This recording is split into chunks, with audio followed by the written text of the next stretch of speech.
Early one morning, Gordon's fire would not light. "I don't know what's wrong," sighed the firelighter. "There must be gremlins about." "What are gremlins?" asked Percy. "I've heard the little green men who play tricks." "Can we find one?" "Pah!" said James. "Gremlins don't exist. They're just an excuse for when things go wrong." "If Firelighter says there's gremlins, there are." "Ha!" The Fat Controller heard everything. "Silence!" he said. "I'm expecting a VIP, a very important person today. She has heard that my engines are all really useful. Please prove it." "Yes, sir," they all said. "As long as the gremlins let us." "What gremlins?" "The ones in Gordon's fire, sir. That's why he's not ready yet."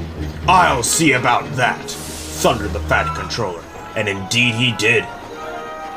"Gordon, I expect you to be on your best behavior today. You're to pull the special coach for my special visitor. But no high speeds, please. She won't like that." Gordon was proud and pleased. He was waiting for a special coach when Percy puffed in with some freight cars. "What's the matter, Gordon? You're late." "Driver says there's gremlins in the turntable."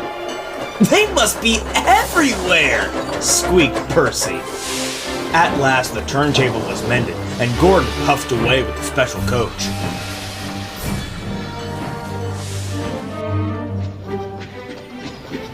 He was soon working hard to make up for lost time. After he arrived at the station, the Fat Controller became concerned. "Where's Thomas?" he wondered. "He's supposed to be bringing my special visitor from the docks." "Huh!" puffed Gordon. "Thomas isn't really useful when he's late." But it wasn't long before Thomas arrived. "I'm sorry. A cow had strayed under the line and we had to wait for the farmer to take her away. But your driver says the visitor's safe and sound." "Indeed she is. How nice to see you." "Who is it?" whispered Percy. "I don't know," replied Thomas. "But the Fat Controller is certainly keen to please her. He's arranged a special party for her." "She's got a dog as well," said Percy. "Come on, Thomas," said the driver. "You need a drink." "Puh!" puffed Gordon. "Thomas is just a lazy little inch. The Fat Controller is expecting me to arrive on time. We're late because of Thomas." Gordon's driver decided to make up for lost time. Then there was trouble. "I think we better slow down. This is an old line. It can make things uncomfortable for the VIP." And it did. She was taking a bath, and the water was slopping all over the place. "Oh!" she cried.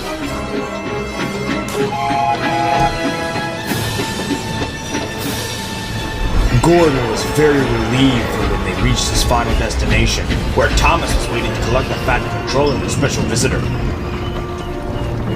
He blew an extra long whistle. This frightened the visitor's dog so much that he fled from the station and ran into a field where a bull was grazing. The bull frightened the little dog even more. He ran back onto the platform and over the footbridge.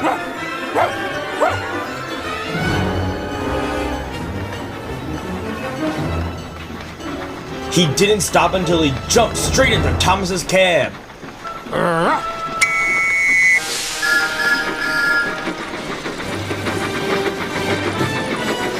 But he had a wonderful ride all the way to the docks. "What's the dog's name?" asked the fireman. "Well, after today's events, I think I'll rename him Gremlin." The Fat Controller chuckled. "In that case, I've met one at last."